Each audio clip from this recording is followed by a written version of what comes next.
നമസ്കാരം, സീരിയലിൻ്റെ പുതിയ റിവ്യൂയിലേക്ക് എല്ലാവർക്കും സ്വാഗതം. കഴിഞ്ഞ എപ്പിസോഡിൽ നമ്മൾ കണ്ടത് ICUവിൽ തുളസിക്കെതിരെ ഒരു ആക്രമണം നടക്കുന്നതാണ്. എന്നാൽ അതിൽ നിന്നും തുളസി രക്ഷപ്പെടുന്നു. അതിനുശേഷം നേഴ്സിനോടൊക്കെ ആയിട്ട് നമ്മുടെ അമ്മിണിയമ്മ പറയുന്നുണ്ട് പരാതികളൊക്കെ. അതായത് എൻ്റെ മകൾക്ക് ഇങ്ങനെ ഒരു ഗതികേട് വന്നല്ലോ, ഈ പ്രായത്തിൽ അവൾക്ക് ഇങ്ങനെയൊക്കെ വന്നല്ലോ, നമ്മളെ ആർക്കും വേണ്ട, ദൈവത്തിന് പോലും നമ്മളെ വേണ്ടാത്തൊരവസ്ഥയാണ്. രാജീവത്തിലാണെങ്കിൽ പോയി നിന്ന് ഇനി പരീക്ഷിക്കാൻ വയ്യ. കാരണം അവിടെ ഇനിയും ഇതുപോലെ ആക്രമണം വരുമെന്ന് എനിക്ക് നല്ല പേടിയുണ്ട്. എന്ത് ചെയ്യും? എൻ്റെ മോളെയും കൂടി ഞാൻ എങ്ങോട്ട് പോകും? ആരും നമ്മളെ സഹായിക്കാനില്ല, ബന്ധുക്കളോ സുഹൃത്തുക്കളോ ആരുമില്ല. ഞാൻ എൻ്റെ മോളെയും കൊണ്ട് എന്ത് ചെയ്യും എൻ്റെ ഭഗവതി എന്നൊക്കെ പറഞ്ഞിട്ട് അമ്മിണിയമ്മ നല്ല രീതിയിൽ ടെൻഷൻ അടിച്ച് വിഷമിച്ചിരിക്കുന്നതാണ് കാണിക്കുന്നത്. ഒപ്പം തുളസിയും. പക്ഷേ രാജീവമ്മയോടാണ് കാണിക്കുന്നത്. രാജീവമ്മയുടെ ഡൈനിങ് ടേബിളൊക്കെ തേച്ച് മിനുക്കി തുടച്ചുകൊണ്ടൊക്കെ ഇരിക്കുന്ന രാഖിയെയാണ്. അപ്പോൾ രാഖിയുടെ അടുത്ത് വന്ന് ആരതിച്ച് പറയുന്നത്, നീ എന്തിനാ ഇതൊക്കെ ചെയ്യുന്നത്? പാടില്ല, എൻ്റെ കൈ വെച്ചിട്ട് എന്തിനാ ചെയ്യുന്നത്? അതെല്ലാം ഞാൻ ചെയ്തോളാം എന്നൊക്കെ പറയുന്നുണ്ട്. അതൊന്നും കുഴപ്പമില്ല ചേച്ചി എന്നൊക്കെ പറയുമ്പോൾ രാജീവേട്ടൻ ഇപ്പോൾ ഇങ്ങോട്ട് വരുന്നുണ്ട്, രാജീവേട്ടൻ ഇപ്പോൾ വിളിച്ചിരുന്നു എന്നൊക്കെ പറയുമ്പോൾ അതെന്തായാലും നന്നായി, അത് നിനക്കൊരു ആശ്വാസമാകും. ഏറ്റവും വലിയൊരു മരുന്ന് നിനക്ക് രാജീവൻ തന്നെയാണ്. രാജീവൻ വന്നാൽ തന്നെ നിൻ്റെ പകുതി അസുഖം മാറുമെന്നൊക്കെ പറയുകയാണ്. എന്നിട്ട് അപ്പോൾ തന്നെ ഒരു ഫോൺ വരുന്നു. അപ്പോൾ രാജീവൻ വിളിച്ചിട്ട് പറഞ്ഞു, ഡോർ തുറക്ക്, ഞാനിവിടെ എത്തിയെന്ന് പറയുകയാണ്. പെട്ടെന്ന് തന്നെ രാഗി ചെന്നിട്ട് ഡോർ തുറക്കുമ്പോഴേക്കും രാജീവൻ വന്ന് നിൽക്കുകയാണ്. പെട്ടെന്ന് തന്നെ അവരുടെ സ്നേഹപ്രകടനമൊക്കെയാണ്. കെട്ടിപ്പിടിച്ച് ആശ്വസിപ്പിക്കുന്നുണ്ട് രാഗിയെ. അതിനുശേഷം എന്ത് വേദനയുണ്ടോ, കൈക്ക് വേദനയുണ്ടോ, ഇപ്പോൾ എങ്ങനെയുണ്ട്, ആശ്വാസമുണ്ടോ എന്നൊക്കെ ചോദിക്കുന്നു. കുഴപ്പമില്ല രാജീവേട്ടാ എന്നൊക്കെ പറയുന്നുണ്ട്. രാജീവൻ തുളസിയുടെ കാര്യം അന്വേഷിക്കുകയാണ്. തുളസിക്ക് ഇപ്പോൾ എങ്ങനെയുണ്ട്, അന്വേഷിച്ചായിരുന്നു എന്ന് പറയുമ്പോൾ എനിക്ക് അപകടം പറ്റിയതിന് ശേഷം എനിക്ക് അങ്ങോട്ട് പോകാൻ പറ്റിയില്ല എന്ന് പറയുമ്പോൾ വേഗം തന്നെ രാജീവൻ അമ്മിണിയമ്മയുടെ ഫോണിലേക്ക് വിളിക്കുകയാണ്. അപ്പോൾ അമ്മിണിയമ്മയുടെ ഫോൺ വിളിച്ചിട്ട് കിട്ടുന്നില്ല, സ്വിച്ച് ഓഫ് ചെയ്തിരിക്കുന്നു എന്നൊക്കെ പറയുകയാണ്. അപ്പോൾ ആ വിവരം രാഖിയോടും മാലതിയോടും പറയുമ്പോൾ എന്താണ് അവർ അമ്മിണിയമ്മ എടുക്കാത്തതെന്നൊക്കെ അവർ സംസാരിക്കുകയാണ്. അപ്പോൾ രാജീവൻ പറയുന്നുണ്ട്, എന്തായാലും സാരില്ല, നാളെ എന്തായാലും ഞാൻ ഹോസ്പിറ്റലിൽ വരെ ഒന്ന് പോകാം. രാഖിയാണെങ്കിൽ ഫുഡൊന്നും കഴിച്ചില്ലെങ്കിൽ രാജീവട്ടെ എന്ന് പറഞ്ഞിട്ട് ഫുഡ് വിളമ്പി കൊടുക്കാൻ അങ്ങനെ പോവുകയാണ്. അതിനുശേഷം കാണിക്കുന്നത് ഹോസ്പിറ്റലിലാണ് കാണിക്കുന്നത്. ഹോസ്പിറ്റലിൽ നേഴ്സും അറ്റൻഡറും സെക്യൂരിറ്റിയും അതുപോലെ CAയും ഒക്കെ വന്ന് നിൽപ്പുണ്ട്. എന്നിട്ട് അവർ സംസാരിക്കുന്നത് തുളസിയെക്കുറിച്ചാണ്. അമ്മിണിയമ്മയെയും കുറിച്ചാണ് സംസാരിക്കുന്നത്.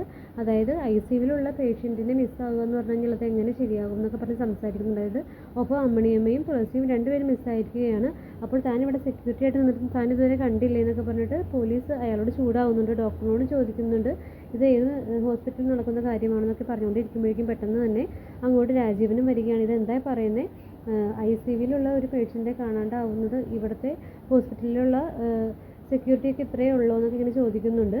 അപ്പോൾ ഞങ്ങളുടെ കുഴപ്പമല്ല, ഒരു രാത്രിയിൽ ഒരു ആംബുലൻസ് വന്നിട്ട് ഈ ഹോസ്പിറ്റലിൽ നിന്നും അങ്ങനെ തുളസിയെ കൊണ്ടുപോയതായിട്ടാണ് ഞങ്ങൾ അറിഞ്ഞത് എന്നൊക്കെ ഇങ്ങനെ പറയുന്നുണ്ട്.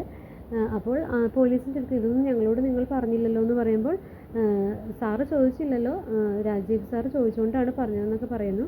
അതിനുശേഷം ഒരു കത്ത് കിട്ടിയത് കൊണ്ട് CA കൊണ്ടുപോയി കൊടുക്കുമ്പോൾ അത് വായിക്കുമ്പോൾ അമ്മിണിയമ്മ അതിനകത്ത് എഴുതിയിരിക്കുകയാണ്, ഞങ്ങളിവിടെ നിന്നും പോവുകയാണ് എൻ്റെ മോളെയും കൊണ്ട്, എനിക്കിവിടെ പേടിയാണ് നിൽക്കാനൊക്കെ ആയിട്ട്. അപ്പോൾ ഞാൻ വേറെ നാട്ടിലേക്ക്, അതായത് തമിഴ്നാട്ടിലുള്ള എൻ്റെ ഒരു കസിൻ്റെ വീട്ടിലേക്ക് പോവുകയാണെന്നൊക്കെ പറഞ്ഞിട്ട് പറയുകയാണ്. എന്നിട്ട് അതിൽ പറയുന്നുണ്ട് രാജീവ് സാറും രാഖിയും ക്ഷമിക്കണം, ഞങ്ങൾക്ക് വേറെ നിവൃത്തിയില്ല, പേടി കൊണ്ടാണ് പോകുന്നത്. എൻ്റെ മോളുടെ ജീവനാണ് എനിക്ക് ജീവനെക്കുറിച്ച് ഓർക്കുമ്പോൾ എനിക്ക് നല്ല പേടിയുണ്ട്, അതുകൊണ്ടാണ് ഞാൻ പോകുന്നതെന്നൊക്കെ പറയുകയാണ്. ശേഷം ശാരികയും വിഷ്ണുവിനെയുമാണ് കാണിക്കുന്നത്. വിഷ്ണുവിന് കുറച്ച് പൈസ കൊടുക്കുന്നുണ്ട്. എന്നിട്ട് തുളസിയെ ഇല്ലാതാക്കാൻ വേണ്ടിയിട്ട് ICUവിൽ കടന്ന അയാൾക്ക് കൊടുക്കണം എന്ന് പറയുമ്പോൾ നമ്മുടെ കാര്യങ്ങളൊന്നും നടന്നുമില്ല. പിന്നെ ശരീരം ചലനമറ്റ് കിടക്കുന്ന ആ പെണ്ണിനെ കൊല്ലാൻ വേണ്ടിയിട്ട് ഇത്രയും പൈസയൊക്കെ ഇനിയും മുടക്കേണ്ട കാര്യമുണ്ടോ എന്ന് പറഞ്ഞുകൊണ്ടിരിക്കുമ്പോഴേക്കും പെട്ടെന്ന് തന്നെ DYSP വരികയാണ്. DYSP കാണുന്നുണ്ട് വിഷ്ണുവിൻ്റെ കയ്യിൽ പൈസ ഇരിക്കുന്നത്. അപ്പോൾ എനിക്ക് ശാരികയോടായിട്ടൊരു കാര്യം പറയാനുണ്ടെന്ന് പറഞ്ഞിട്ട് വിഷ്ണുവിനെ അവിടെ നിന്ന് മാറ്റുകയാണ്. എന്നിട്ട് ശാരികയോട് പറയുകയുണ്ട്, നമ്മളെല്ലാവരും കൂടി ഒരുമിച്ചൊരു പ്ലാൻ തയ്യാറാക്കിയിട്ട് അതിൽ ഒരാൾക്ക് മാത്രം മാറി നിന്ന് പിന്നെ ചെയ്യുന്നത് എനിക്ക് അത്ര ഇഷ്ടപ്പെടുന്നില്ല എന്നൊക്കെ പറയുമ്പോൾ ശാരികയ്ക്ക് മനസ്സിലാവുന്നു. ശാരിക അപ്പോൾ തന്നെ പറയുന്നുണ്ട്, എനിക്ക് അങ്ങനെ ഒരു സ്വഭാവമില്ല, ഞാൻ എന്തെങ്കിലും കാര്യങ്ങൾ ചെയ്തിട്ടുണ്ടെങ്കിൽ ഞാൻ ചെയ്ത കാര്യങ്ങൾ എനിക്ക് വിളിച്ചു പറയാനും ഏറ്റു പറയാനും എനിക്ക് ഒരു മടിയുമില്ല. ഞാൻ തുളസിയെ ഒന്നും ചെയ്തിട്ടില്ല, എൻ്റെ ആൾക്കാരല്ല തുളസിയെ കിഡ്നാപ്പ് ചെയ്തതെന്ന് തീർത്ത് പറയുകയാണ്. അത് കേൾക്കുമ്പോൾ തന്നെ DYSP അപ്പോൾ തന്നെ മാറ്റി പറയുകയാണ്, അത് ഞാനൊന്ന് പരീക്ഷിച്ചതാണ് ശാരികയെ, അങ്ങനെയല്ല, ഞാനാണ് ഇതിൻ്റെ പിന്നിൽ, ഞാൻ തുളസിയെ അമ്മിണിയമ്മയെ അവിടെ നിന്നും മാറ്റിയെന്ന് പറയുമ്പോൾ ശാരികയ്ക്ക് ഡൗട്ട് തോന്നുകയാണ്. ഇയാൾ അത്ര വിശ്വസിക്കാൻ കൊള്ളില്ല, ഇയാൾക്ക് ചിലപ്പോൾ പൈസ അടിച്ചു മാറ്റാൻ വേണ്ടിയിട്ടുള്ള ഒരു തട്ടിപ്പൊക്കെ ആയിരിക്കും എന്ന് മനസ്സിൽ കരുതുന്നുണ്ട്. അപ്പോൾ DYSP പറയുകയാണ്, വിശ്വാസമുണ്ടെങ്കിൽ വിശ്വസിക്ക്, കർണാടകയുടെയും തമിഴ്നാടിൻ്റെയും ബോർഡർ കടന്നു പോയിക്കൊണ്ടിരിക്കുകയാണ്, എൻ്റെ അഭിപ്രായ പ്രകാരം ഞാൻ നിർദ്ദേശിച്ച ആൾക്കാരാണ് അവരെ അവിടെ നിന്ന് ആംബുലൻസിൽ വന്ന് മാറ്റിയത്. ഹോസ്പിറ്റലിൽ അമ്മിണിയമ്മയെ എഴുതിയ ലെറ്റർ കിട്ടിയതോ എന്ന് ചോദിക്കുമ്പോൾ അതെല്ലാം എൻ്റെ പോലീസ് ബുദ്ധിയാണ്, അങ്ങനെയൊക്കെ ഞാനാണ് എഴുതിയത്, എന്നിട്ട് അമ്മിണിയമ്മയുടെ പേരിലാക്കിയതാണെന്നൊക്കെ പറയുകയാണ് ശാരിക. അപ്പോൾ അത് വിശ്വസിക്കാൻ പറ്റാതെ ഇരിക്കുമ്പോഴേക്കും ശാരികയുടെ ഉദ്ദേശമൊക്കെ നടന്ന സ്ഥിതിക്ക് ഇനി എന്നോട് പറഞ്ഞതുപോലെ എന്താണെന്ന് വെച്ച് കഴിഞ്ഞാൽ അത് പ്രാവർത്തികമാക്കുകയാണ് വേണ്ടതെന്ന് പറയുമ്പോൾ ശാരിക പറയുന്നുണ്ട്, വസ്തു സാറിൻ്റെ പേരിലാക്കി തരുന്ന കാര്യമല്ലേ, അത് ഞാൻ ചെയ്തു തരും, പക്ഷെ കുറച്ച് സമയം വേണം, കുറച്ച് നാൾ വെയിറ്റ് ചെയ്യും സാറേ എന്ന് പറഞ്ഞിട്ട് അങ്ങനെ ഒരു വിശ്വാസമില്ലാത്ത പോലെ അവിടെ നിന്നും നടന്നു പോവുകയാണ് ശാരിക.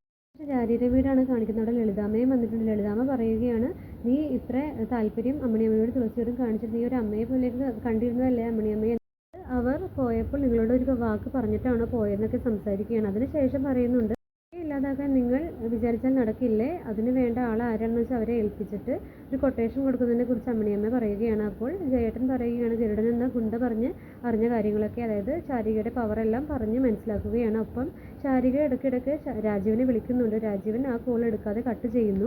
അമ്പലത്തിൽ പോകാൻ ഒരുങ്ങുന്ന യോഗേശ്വരി ആൻറ്റിയാണ് കാണിക്കുന്നത്. യോഗേശ്വരി ആൻറ്റി ശാരികയെ വിളിക്കുമ്പോൾ ശാരിക പോകുന്നില്ല അമ്പലത്തിൽ.